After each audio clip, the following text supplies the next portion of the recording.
did an episode a while back with Michael Kruger on spiritual abuse within churches.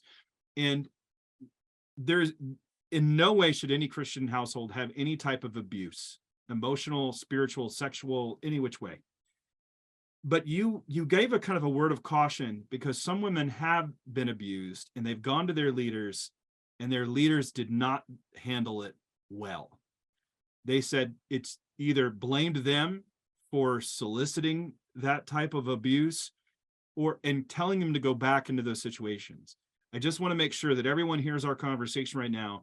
And I want you to say this. Why did you include that part within this book, talking about abuse, especially within a Christian?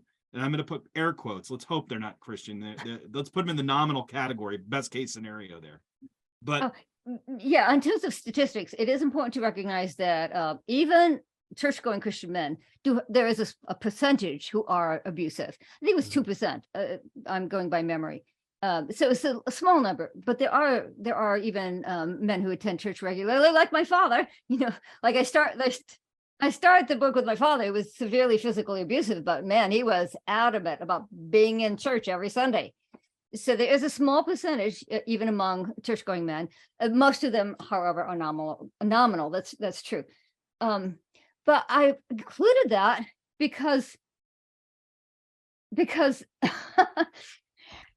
up until very recently, this has been the main response of the part of the church has been, well, you need to love more. You need to forgive more. You need to make his favorite foods more. You need to have sex more. It's your job to fix your marriage. Even if the husband is actually being abusive, the church has largely held the woman responsible. When I was a young woman, a Christian woman told me, in marriage, you give 70% and your husband gives 30%. That's how it works. Well, that's how a lot of people see it. And I give plenty of examples to show, the bad responses that Christian women have gotten, and it's only recently, I'm glad I wrote the book when I did, because now very recently, you're starting to get people acknowledging that one adult cannot make another adult stop being abusive by just being kind and loving, because abusive people really do take forgiveness as permission to keep doing it. They take kindness as weakness. And if you just keep, forgiving, you're not holding him accountable and he has no reason to change. So I included it because until very recently, this is the main response women have gotten from Christian leaders and Christian counselors.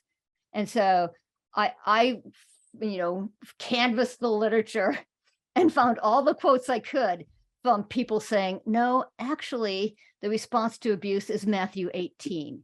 Matthew 18 is the verse on how to hold people accountable. If somebody's sinning, you hold them accountable. That's your first step. And yes, you want to start with loving confrontation, but it is confrontation. You have to say, this is wrong. You have to be a sister in the Lord before you're a wife. We're both, a husband and wife are brother and sister in the Lord first. And husband and wife should be on top of that. It shouldn't contradict that. So like I said, I was just very happy that the language is finally starting to change, and you're finally starting to see some Christian leaders saying we need to support women, and of course men too.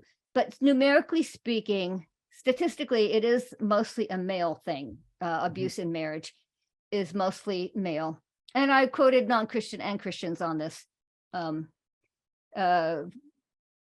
It's mostly a male thing, and so we can kind of say yes. The church, Stephen Tracy at Phoenix Seminary says the church needs to tell women it's okay to stand up to men who are disrespecting them, and it's the church's job to support the woman.